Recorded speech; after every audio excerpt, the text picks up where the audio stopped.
La odontología forense es la aplicación de los conocimientos odontológicos con fines de identificación y tiene utilidad en el derecho laboral, civil y penal.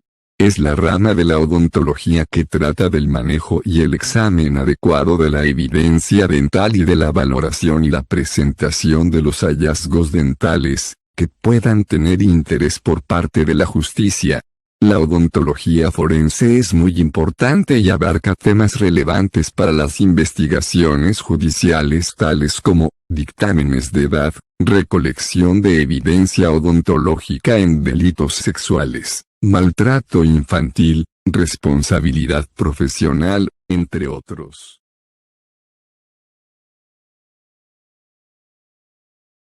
La historia de la odontología forense está llena de leyendas y casos muy concretos. Se dice que la primera persona identificada por su dentadura fue Lolia Paulina, noble romana, en el año 49 después de Cristo. Agripina la Menor, madre de Nerón, ordenó su asesinato, y como prueba de muerte le trajeron su cabeza. Su rostro estaba completamente desfigurado e irreconocible, pero gracias a su particular dentadura, Agripina quedó contenta con su encargo. A partir de entonces, cada vez se registraron más casos en los que se utilizaron las dentaduras de soldados para identificarlos tras las batallas. No fue hasta 1775 cuando la justicia americana aceptó la evidencia dada por la odontología forense. Paul Revere construyó un puente fijo con alambres de plata al Dr. Joseph Warren, general en la milicia de Boston. En la batalla de Bunker's Hill, Warren recibió un disparo en la cabeza, y tras la guerra, lo enterraron junto al resto de soldados sin nombre. Revere fue capaz de identificar su cuerpo tras exhumarlo gracias al puente de alambre que le había hecho 2 años antes. Casi 200 años después, en 1964, se da el caso del primer curso especializado en odontología forense. Fue en Washington, D.C. y se impartió en el Instituto Patológico de las Fuerzas Armadas. Una vez más, la historia demuestra la utilidad de la ciencia, específicamente, de la odontología forense, utilizada desde la antigüedad para identificar individuos y cadáveres. Hoy en día, esta especialización abarca un terreno de estudio mucho más amplio y desarrollado. La dentadura es una de las partes más importantes de la anatomía humana, brinda información sobre la edad, sexo, estatus social, salud, entre otros, de los individuos analizados. La odontología forense, también conocida como estomatología forense, no se relaciona únicamente con fallecidos y la determinación de la causa de la muerte, sino que nos proporciona información muy variada y necesaria.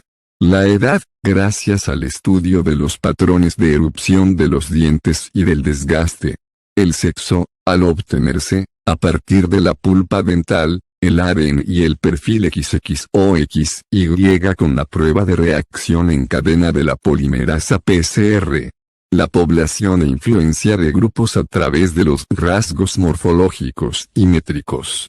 Las características dentales de cada individuo con las anomalías de forma, tamaño, número y posición de las piezas. Los hábitos alimenticios, con el estudio de la dieta, los fitolitos, los elementos traza, los isótopos estables y las funciones extrínsecas. La cultura del individuo o grupo en el empleo de los dientes como herramienta, su estrés ocupacional, el uso de piercings, aparatos bucales, joyas dentales o, incluso, el tallado de los mismos con fines bélicos, religiosos y estéticos. Las patologías desarrolladas, como alteraciones del esmalte, caries, bruxismo, enfermedad periodontal y enfermedad pulpar. Pero no solo los dientes son estudiados dentro de la odontología forense, sino que las estructuras óseas de la maxila y la mandíbula también reportan información valiosa. Los labios, el paladar, la lengua, también ayudarán al odontólogo forense.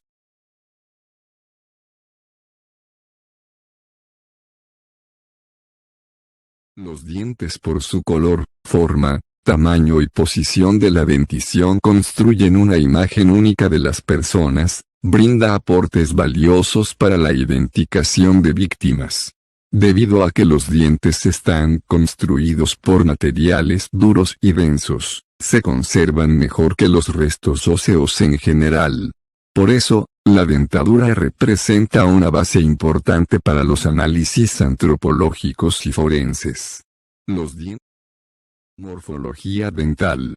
Existen 4 tipos de dientes en el arco dental humano: incisivos, caninos, premolares y molares.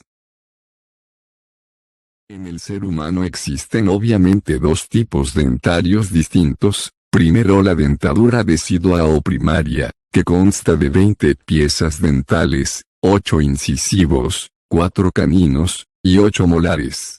En el ser humano, la dentadura permanente, que consta en total 32 piezas, 8 incisivos, 4 caninos, 8 premolares, 12 molares. La dentadura. La dentición mixta hace referencia al periodo de transición de la dentición primaria a la permanente. Es una etapa muy larga que se inicia a los 6 años y abarca hasta los 12 años de edad y que está basada en el recambio de los dientes temporales o de leche, por los definitivos o permanentes. Es en esta etapa donde se empieza a observar un cambio en los dientes, como también de las demás estructuras que forman la cavidad bucal. Se trata de un proceso dividido en etapas, en la cual primero se renuevan los dientes anteriores y primeras muelas y, progresivamente, los dientes restantes. Al resultado de esta transición lo llamamos científicamente, dentición mixta.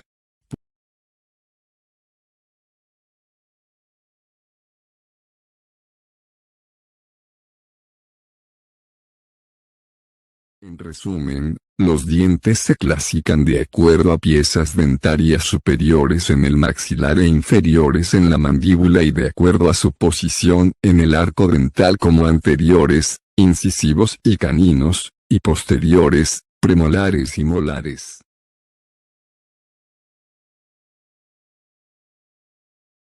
Fórmulas dentarias para la descripción dental. 1. La fórmula universal o el odontograma de la hada divide el aparato masticativo en cuadrantes y numera las piezas dentarias correlativamente desde 1 hasta 32. La numeración comienza en el cuadrante superior derecho en el tercer molar, y sigue en dirección de las agujas del reloj al cuadrante superior izquierdo, cuadrante inferior izquierdo hasta terminar en el cuadrante inferior derecho. La fórmula de Palmer divide la cavidad bucal en cuadrantes, 2 superiores, derecho e izquierdo, y 2 inferiores, derecho e izquierdo. Según Palmer, se enumera las piezas dentales del 1 al 8, empezando con los incisivos centrales, puestos en ángulos, que indican el cuadrante. Para dientes primarios se utiliza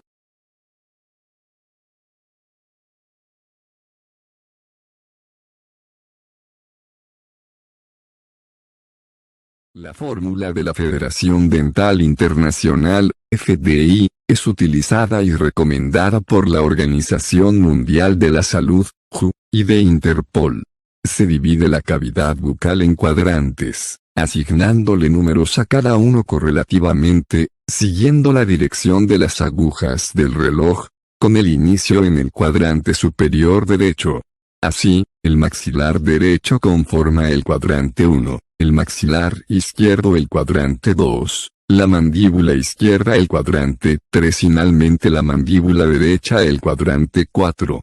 Para nombrar los dientes primarios, continúa con el conteo según el mismo esquema, numerando los cuadrantes 5,6, 7,8, Alt y Turp 1998, Ilson 2002. La fórmula de la Federación Dental.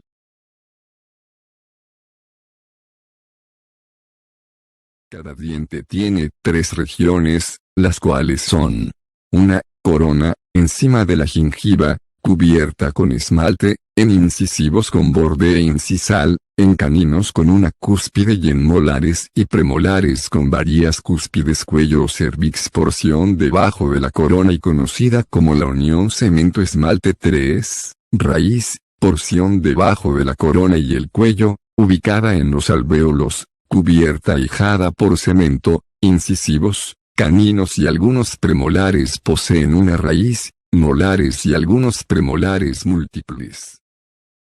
La composición de los dientes comprende tejidos duros y blandos. Dentro de los primeros están el esmalte, el cemento y la dentina. El tejido blando es la pulpa dentaria. El esmalte es el tejido más duro y quebradizo del organismo humano, compuesto aproximadamente un 96% de sustancia inorgánica y el 4% orgánica. Su color varía entre blanco grisáceo y amarillo, translucidez del esmalte o de la dentina subyacente. La estructura esencial de la matriz del esmalte son los prismas de esmalte. El esmalte es el tejido. La dentina es un tejido duro, denso y calcicado, que forma la masa principal del diente. Su color es amarillo y es de naturaleza elástica. Su composición química es de 70% de sustancia inorgánica y 30% orgánica. A diferencia del esmalte, la dentina puede regenerarse, formando dentina secundaria de color parduzco en la cámara pulpar, y dentina tercera con calidad de reparación, Ilson 2002. La dentina está cubierta por esmalte en la corona y por cemento en la porción radicular. El cemento cubre la raíz del diente y sirve como medio de unión del diente con el alveolo, mediante el ligamento periodontal. La composición química comprende un 50% de sustancia inorgánica y 50% orgánica. El cemento acelular cubre la totalidad de la raíz anatómica y su menor espesor se localiza en la unión cemento-adamantina. El cemento celular se cona al tercio apical de la raíz y puede reproducirse, por consiguiente compensar los efectos del desgaste en la superficie oclusal de la corona. La pulpa ocupa la porción central del diente. Está rodeada de dentina y juega un papel importante pues da origen a los odontoblastos, que producen la dentina. La pulpa posee una abundante red de vasos y fibras nerviosas, se distribuye tanto por la corona como por la raíz, hasta llegar al orificio apical por el cual penetran los vasos sanguíneos, los linfáticos y los nervios. Las caras o superficies de los dientes son las siguientes: vestibular 2, lingual 3, palatino 4, oclusal 5, incisal 6, mesial 7, distal 8, proximal, cara entre piezas vecinas 9, cervical 10, apical, hacia la punta de la raíz. Determinar si el diente es temporal o adulto. La dentadura temporal es más pequeña y amarilla a causa de capas delgadas de esmalte y cemento. 2. Determinar el tipo de diente, incisivo, canino, premolar o molar. 3. Determinar si el diente es del maxilar o de la mandíbula. 4. Determinar su posición en el arco dental, incisivo central o lateral, primero o segundo premolar, primer, segundo o tercer molar. 5. Determinar el lado, derecho o izquierdo. Ausencia congénita. Ocasionalmente, uno o más dientes están ausentes. De todos los dientes es el tercer molar el que falta con cierta frecuencia, aunque lo demás, también pueden faltar por razones congénitas. Supernumeración. Son dientes adicionales o extras, pueden presentarse en los 4 tipos dentales, como réplica exacta de los dientes normales o en forma modificada. Se encuentra raras veces en la dentición decidua y más comúnmente en la dentadura permanente. Supernumeración. El apiñamiento dental es una alteración en la colocación de los dientes en las arcadas, tanto superior como inferior. Se produce por una falta de espacio, bien sea por un maxilar estrecho o por la existencia de unas piezas dentales de un tamaño superior al adecuado con respecto a la amplitud del hueso.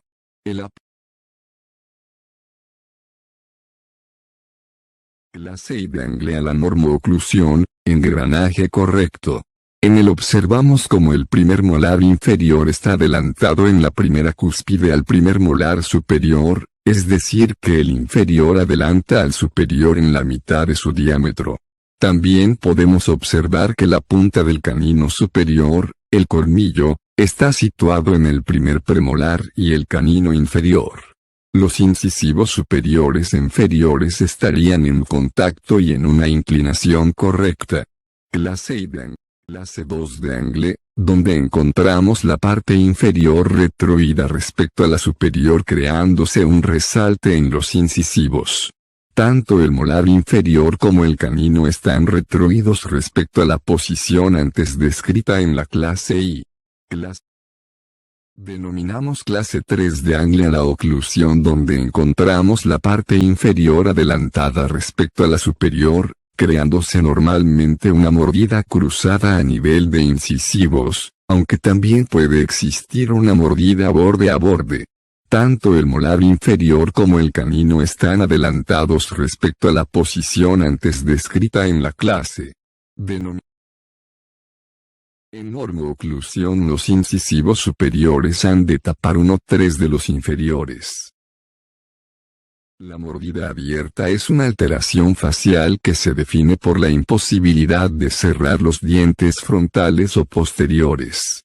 Esto es, no existe el contacto entre los dientes anteriores o posteriores de la arcada superior con los anteriores o posteriores de la inferior.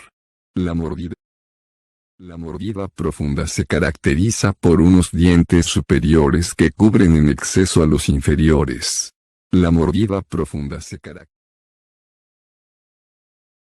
Técnicas de identificación en odontología forense, están representadas por un conjunto de procedimientos dirigidos a lograr la identificación de los sujetos cuya individualización se ve comprometida en función de las características de su deceso o de la problemática en que están involucrados. Estas técnicas son, principalmente, odontograma, autopsia bucal, fotografía bucodental, queiroscopia, radiología bucodental, rugoscopia, marcador de prótesis dental, huellas de mordida. El odontograma proporciona el registro adecuado del estudio de los tejidos bucodentales. El registro dental ante mortem es el documento mediante el cual los odontólogos generales o especializados registran las anomalías y los tratamientos por realizar de los pacientes que se encuentran bajo su cargo en terapia odontológica. Algunos investigadores de esta disciplina sostienen que deben existir un mínimo de 12 puntos comunes entre el registro ante mortem y el post-mortem para establecer una identificación positiva. La autopsia bucal es una técnica quirúrgica que realiza el odontólogo forense para facilitar el estudio bucodental en determinado tipo de cadáveres con el propósito de ampliar el examen anatomopatológico y llegar a la identificación del sujeto.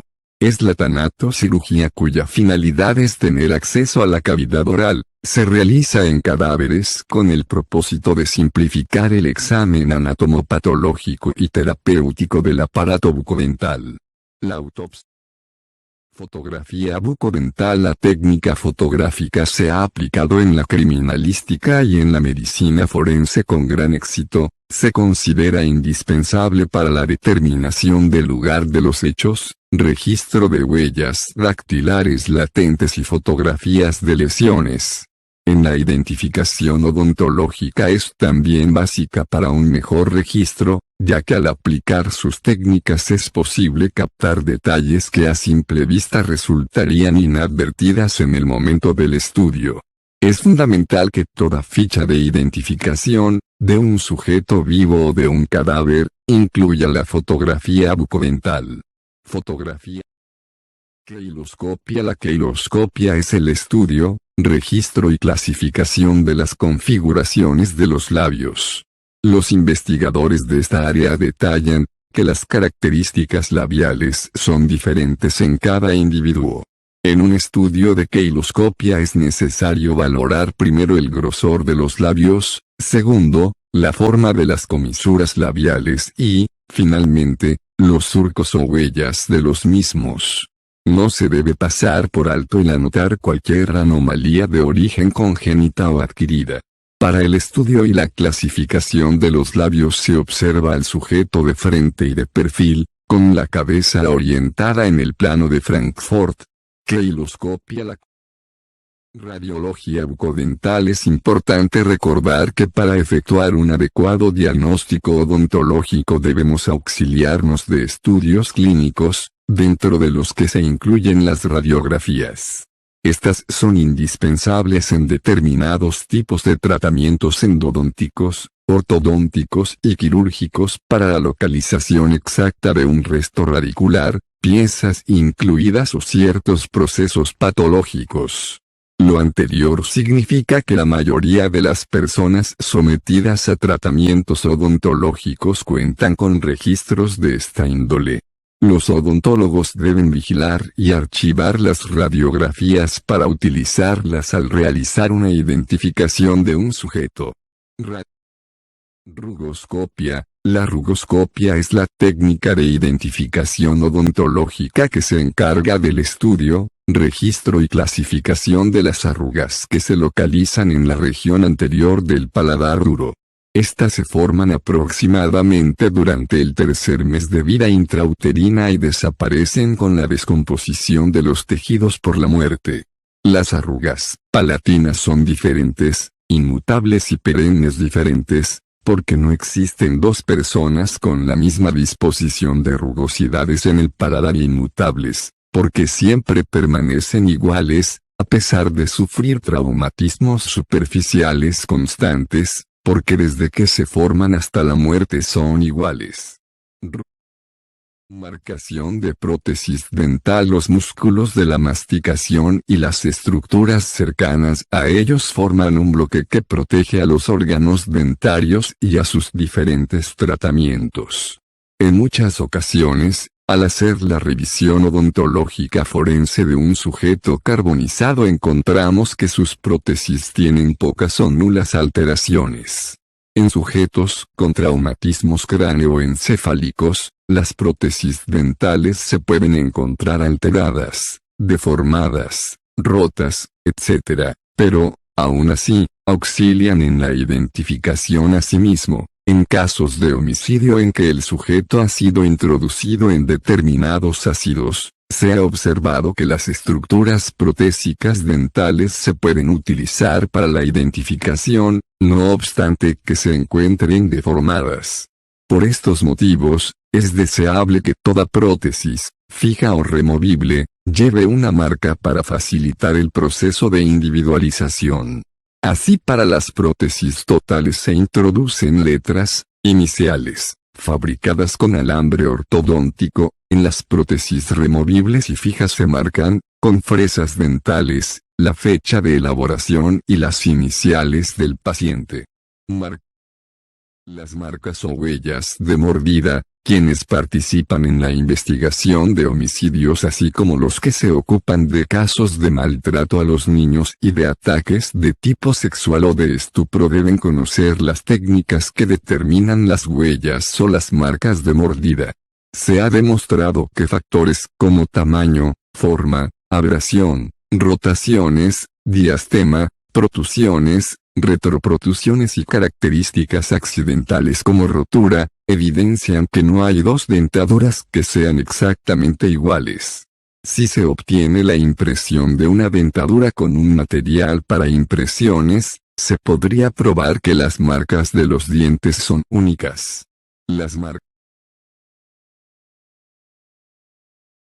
Un ejemplo es el caso de Ted Bundy. Asesinó, entre 1969 y 1978, a entre 40 y 50 personas a lo largo y ancho de Estados Unidos. Es uno de los asesinos en serie más prolíficos de la historia. Prueba. Ted Bundy mostraba una fijación especial por asesinar a mujeres jóvenes de pelo oscuro y largo, que le recordaban a su exnovia, la cual lo había rechazado unos años atrás. Según los múltiples tests psiquiátricos que se le realizaron, presentaba una personalidad propia de esquizofrénico. Bundy fue capturado en Pensacola, Florida, tras haber matado a su última víctima, una niña de 12 años llamada Kimberly Leach. Cuando el cuerpo de Leach apareció, se encontraba en avanzado estado de descomposición y apenas contenía pruebas directas, aunque los rastros de semen hallados en la ropa interior de la niña coincidían con el tipo de Bundy. Asimismo, se encontraron en el lugar del crimen huellas idénticas a las de las suelas de sus zapatos. Pero la prueba decisiva, y que más impresionó durante el juicio, fueron una serie de mordeduras en el pecho y las nalgas de otra de las víctimas. El odontólogo Richardson Byron mostró a los miembros del jurado fotografías de los dientes de Bundy y comparó sus rasgos característicos hasta convencerlos de que coincidían perfectamente. Resultado. El juicio contra Theodore Robert Cobell Bundy comenzó el 25 de junio de 1979 en Miami. El 23 de julio, lo declararon culpable de 2 asesinatos y una semana después lo condenaron a la silla eléctrica. Tras varias apelaciones, a las 7:06 de la mañana del 24 de enero de 1989, Bundy fue ejecutado en la silla eléctrica en la prisión estatal de Florida, tras haber confesado entre 40 y 50 asesinatos. Sus últimas palabras fueron: "Me gustaría dar mi amor a mi familia y amigos".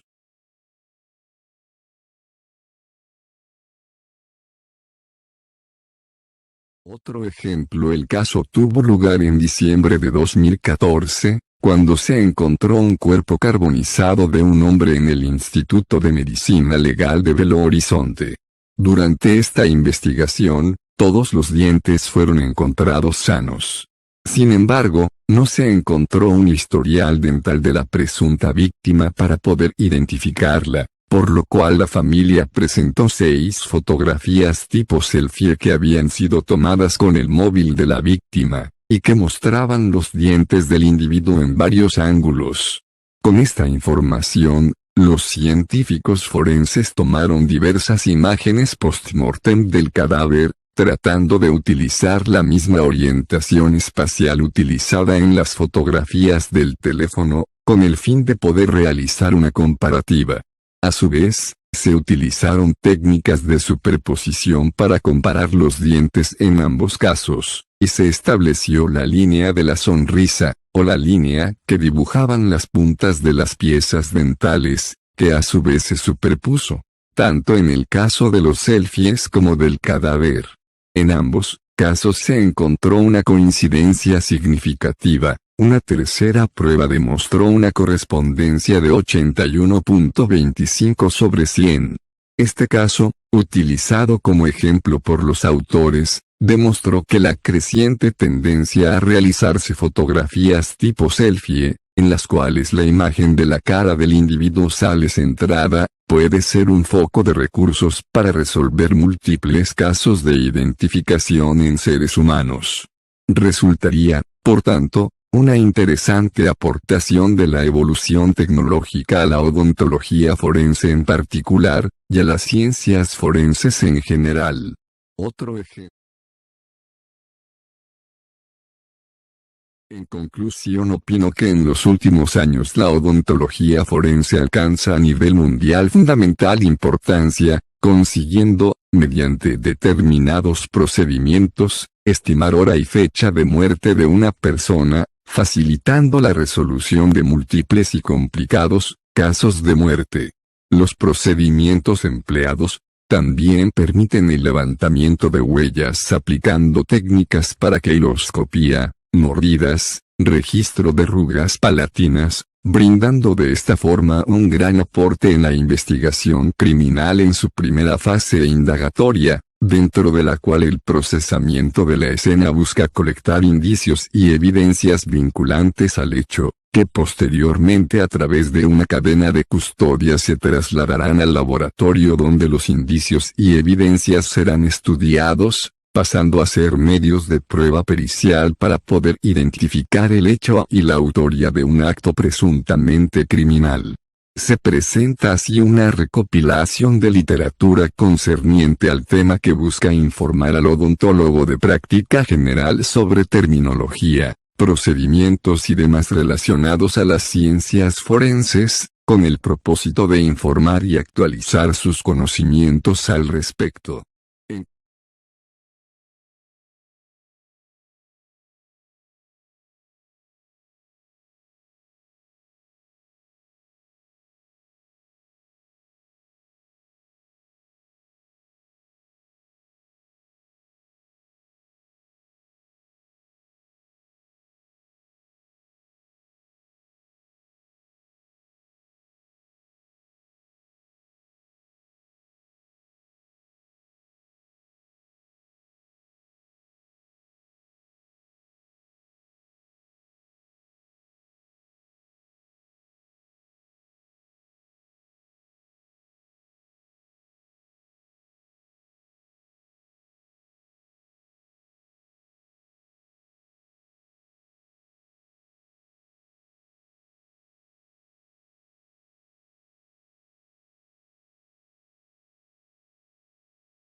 Hola, me llamo Joana Morataya Salinas.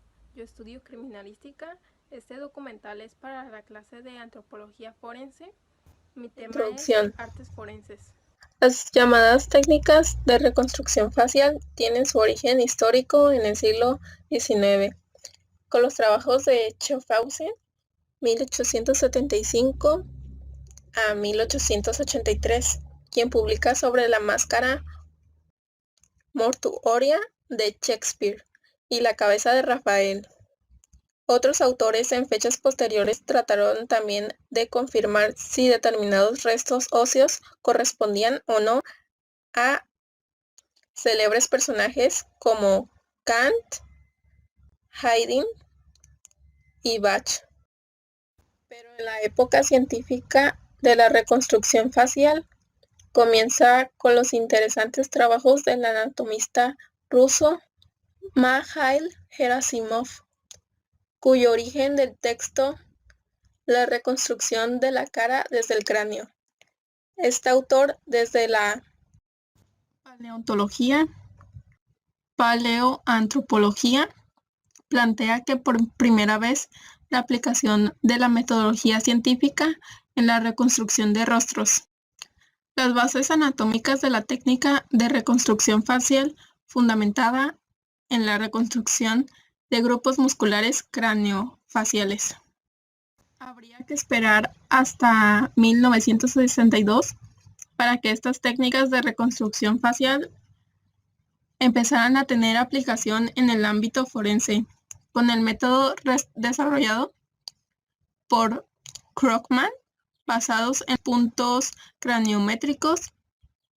Los trabajos de Krogman fueron mejorados en la segunda edición de este clásico Antropología Física y aplicados por otros muchos antropólogos forenses como Snow, 1970, V. Lacker, 1992. Este tipo, el último autor, es uno de los primeros en incluir su metodología en la tecnología informática como herramienta de ayuda en la reconstrucción facial.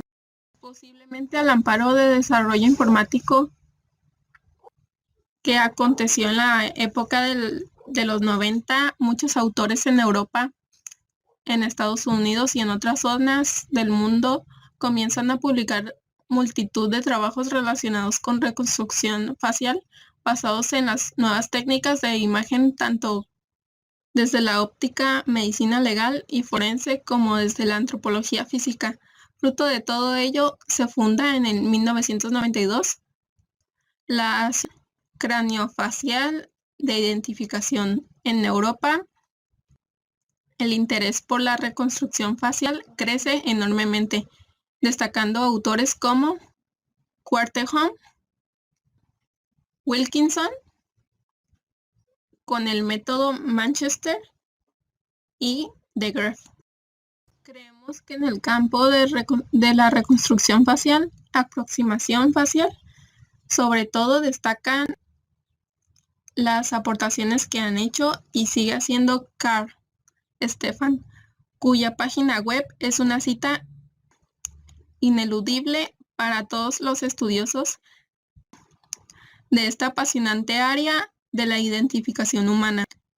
Stefan ha demostrado su discrepancia respecto a la utilización del término reconstrucción y es uno de los defensores de planear en su lugar el término aproximación, dadas las impresiones de la técnica que tiene como identificación humana. Destacaríamos muchos trabajos de este autor, pero como lo muestra, creemos que es suficiente con mencionar el trabajo publicado en el año 2006, el que podríamos llamar el método artístico, que nos permite obtener directamente la reproducción física del rostro, y del método asistiendo por ordenador, que nos permite obtener una imagen digitalizada, habitualmente mostrada bajo un software 3D. Material y métodos. Material. Partimos del material esquelético. Se trataba de 3 esqueletos incompletos exhumados en distintos periodos de tiempo, pero localizados en la misma zona de la ciudad de Corú. La calle, los esqueletos sigilados como MAC 108 y MAC 110 y MAC 4414 fueron situados cronológicamente en los siglos 3 y 4.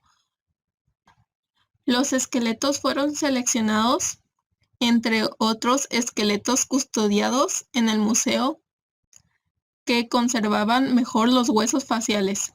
MAC 108 y MAC 110 son los esqueletos exhumados en diferentes excavaciones de los años 70 y MAC 4414 pertenece a una intervención arqueológica en el año 2003. MAC 108 conserva expuesto en el museo, pegado con pegamentos y alambres a una tabla de madera, blanqueado por técnica no conocida. MAC 110 también se hallaba bloqueado y se permitió a nuestro laboratorio mezclado con algunos restos óseos. MAC 4414 no había sido tratado y mostraba un esqueleto postcraneal en mal estado de conservación. Métodos. En cuanto a la aproximación facial, podríamos sistematizar el método en siguientes fases de trabajo. Fase antropológico forense. Identificación reconstructiva. Los restos óseos han sido mediados con calibre convencional, compás, espesor, tabla osteométrica, mandibulómetro, cinta métrica, geniómetro. Han sido observados con luz natural, artificial y ultravioleta, lámpara de Wood, bajo lupa y estereomicroscopio.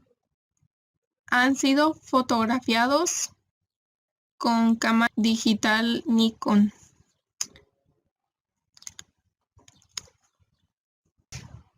Elaboración de croquis antropológico. El croquis antropológico es el elemento fundamental del trabajo antropológico forense. En aproximación facial sintetiza el estudio antropológico que servirá de base al artista forense. Por ello es esencial mantener exquisito rigor para su elaboración. Empezamos obteniendo fotografías métricas del cráneo en plano Frankfurt, de frente y de perfil derecho. Es necesario obtener la máxima precisión posible en la técnica fotográfica, posición adecuadamente cerrada de la cámara, profundidad de campo óptima y condiciones óptimas de iluminación. Fundamentalmente obtenemos así las imágenes digitales con testigo métrico. Sobre las líneas calcadas de ambos perfiles trabajamos con lo siguiente: posicionamiento de ojos. Muchos estudios afirman que el centro del iris se halla muy aproximado al centro de la órbita. Stefan 2008 y otros autores han demostrado por estudios anatómicos que esto no es de todo cierto. Al parecer, el centro del iris se halla en un gran número de casos discretamente en posición supero-externa, determinando geométricamente en el centro de la órbita. Posicionamos el centro del iris a 1,2 milímetros por arriba y a 1,7 milímetros posición externa de aquel centro. Los mismos fundamentos bibliográficos hemos seguido en el caso de la posición del ojo en el perfil derecho. Reconstrucción de la nariz. un interesante y reciente trabajo de Ryn Wilkinson en 2006 en la Universidad de Manchester. Han comparado 6 métodos de reconstrucción del perfil de la nariz de diferentes autores de Krugman, Gerasimov, Prokopec, Macho, Jorge y Stefan. Ryn y Wilkinson concluyen que el mejor método de reconstrucción de perfil nasal es el denominado de las dos tangentes, ideado más de 50 años por Gerasimov. Este método se basa en la idea de Gerasimov de considerar las partes blandas de la nariz como una continuación natural de sus partes óseas.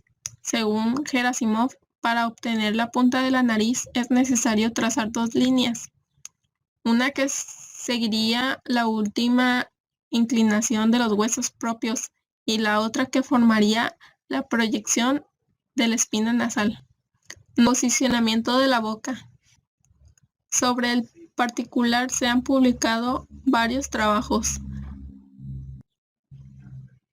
Según el criterio planeado por Stefan y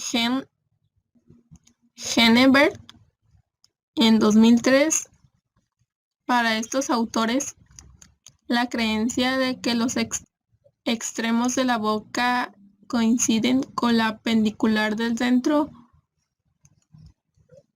de ambos iris o de la tangente interna de ambos iris no es del todo correcta. Stefan y Henneberg acuerdan que la anchura de la boca se debe estimarse considerando la distancia intercanina es el 75% de total de esta anchura. Con el criterio trabajado en los casos, determinación de la profundidad de las partes blandas. En la aproximación facial, la determinación de la profundidad de las partes blandas es la cuestión fundamentada a resolver. Diversos autores han dedicado mucho tiempo de sus investigaciones a este tema. Quizá uno de los trabajos más completos es la investigación que llevaba a cabo por de Graeff en 2005.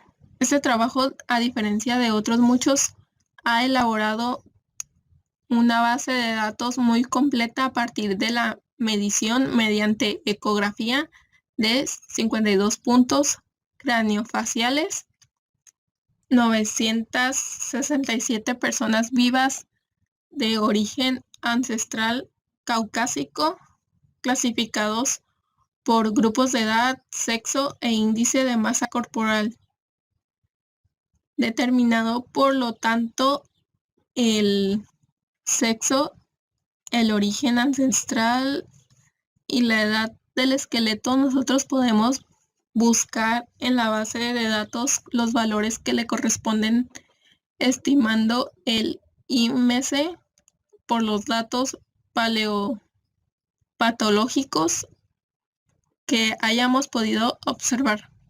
Todos los valores con décimas de milímetro que proporciona el trabajo de Graeff, al que se anotan en el croquis antropológico. Con el registro de las profundidades de las partes blandas, hemos terminado el croquis antropológico que podremos pasar a la artista forense. Sin embargo, la artista también necesita disponer de una base o un modelo craneal sobre la que trabajar. Realización del modelo craneal. Con esta tercera fase termina la fase antropológico forense de la aproximación facial. El modelo craneal sobre el cual va a trabajar el artista puede hacerse obteniendo un negativo con alginato para después generar el positivo con escayola. Esta es una técnica que sigue en la Universidad de Dundee, Escocia. No obstante, tratándose de esqueletos de elevado valor cultural, pensemos no practicar esta técnica ante el riesgo de poder generar desperfectos en algunos de los delicados huesos faciales. Por ello decidimos generar un prototipo de plástico mediante la técnica llamada estereolitografía. Se trata de una moderna técnica que en algunos lugares recibe también el nombre de fotocopias en 3D y que, partiendo de imágenes digitalizadas en formato ZTL o otros, también puede generar diversos prototipos según el tamaño de la máquina generadora. En nuestro caso hemos trabajado con imágenes en formato DICOM. Este formato de imágenes habitual en radiología médica nos proporciona un escáner helicoidal convencional de 8 cortes. De este modo, el escáner proporciona de cada cráneo más de 600 imágenes en formato DICOM que se envían a la empresa de fábrica el prototipo. El modelo de cráneo así obtenido es una réplica métricamente igual al original, fabricado en un material lo suficientemente duro para sostener la escultura que elabora el artista forense, la polirresina. Una vez obtenidos el croquis antropológico y el modelo en polirresina, ambos se pasan al artista forense para iniciar la fase artística. La fase artística forense, esta etapa es al artista forense al que le corresponde dirigir el proceso guiado por sus cualidades personales, conocimientos técnicos y experiencia.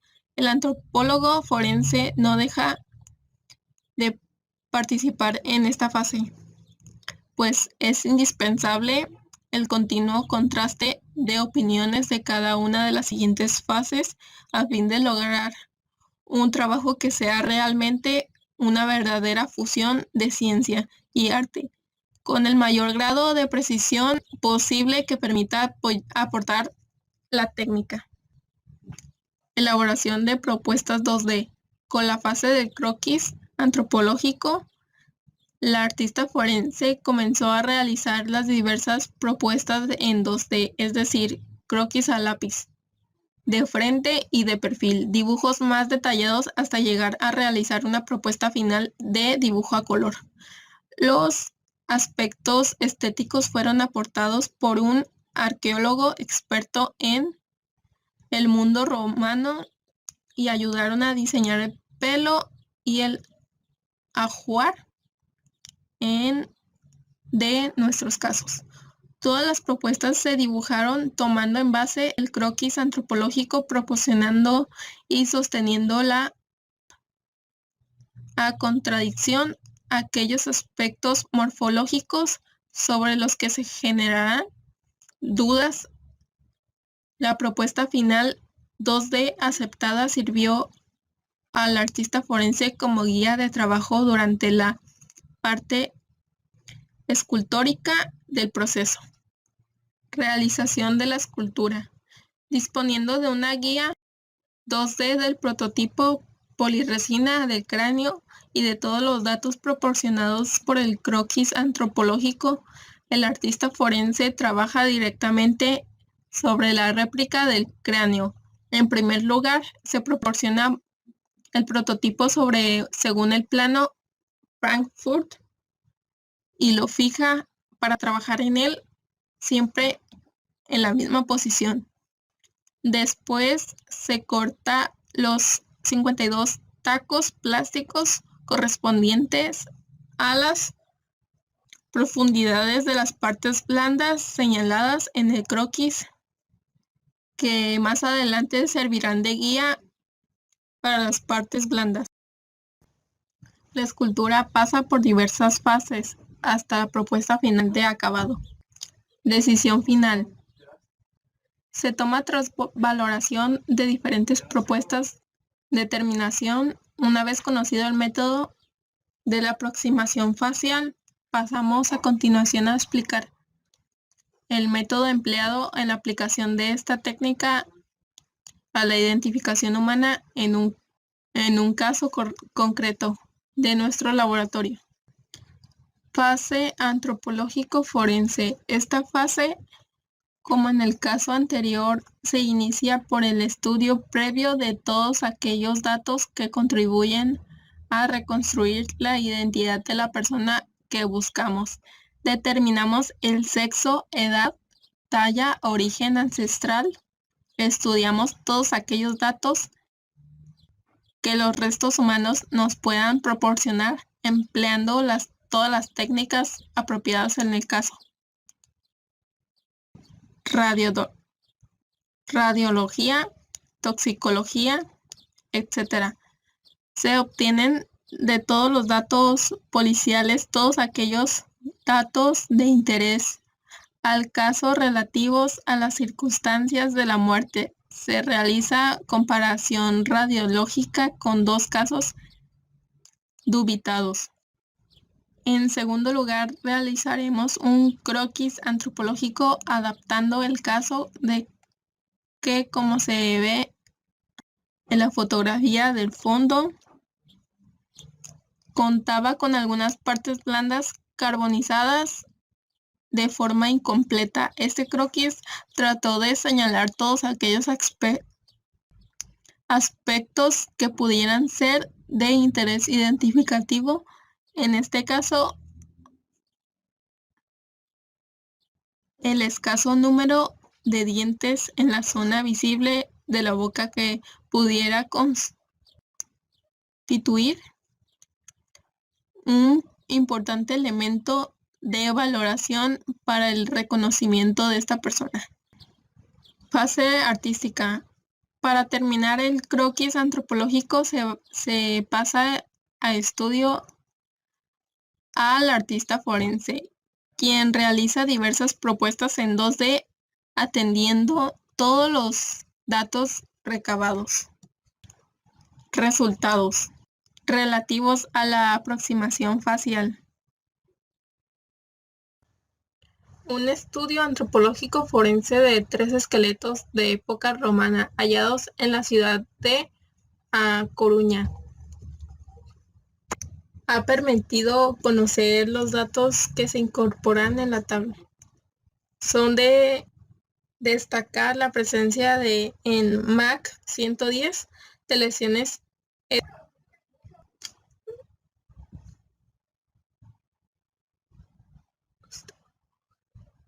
osteogénicas y osteolíticas en ambas tibias. Estas lesiones son compatibles con focos de osteomielitis y también con lesiones metastísicas.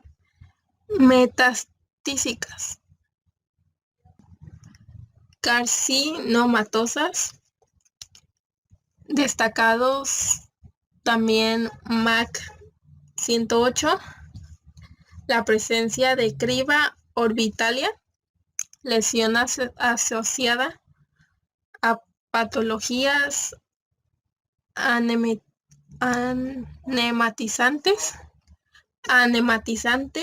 y osteonecrosis del pubis.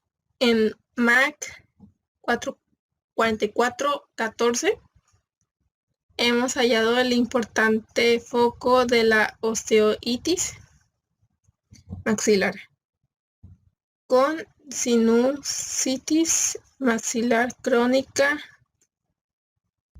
Fistulación a través del paladar. El resultado de la aproximación facial es el que se presentaba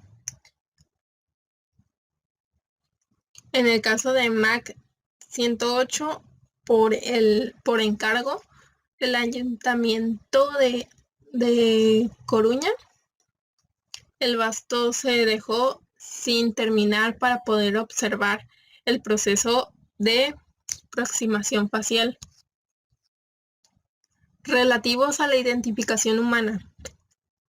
El cadáver carbonizado pertenecía a un varón adulto de edad media, 25 a 45 años, de talla en torno a 160 o 165 centímetros. Los datos relativos a las circunstancias de la muerte referidos por la policía confirman que el cadáver apareció en una caseta abandonada que se quemó unos meses atrás y que era frecuentada por toxicómanos e indigentes. El cadáver presentaba una avanzada enfermedad periodontal con pérdida en antemortem de casi todos los dientes visibles de la boca abierta. Generamos 3 imágenes posibles de la persona desaparecida y 2 de estas se difundieron a los medios de comunicación locales. La respuesta ciudadana aportó el nombre de un transeúnte que hacía meses que no se le veía. La comparación radiológica y el estudio de la historia clínica permitió excluirlo sin género de duda. La Guardia Civil de una provincia próxima, teniendo conocimiento de la noticia, aportaron los datos de una persona desaparecida meses atrás. La comparación de las radiografías del seno frontal permitió excluirlo también. No se ha aportado por el momento posibles candidatos.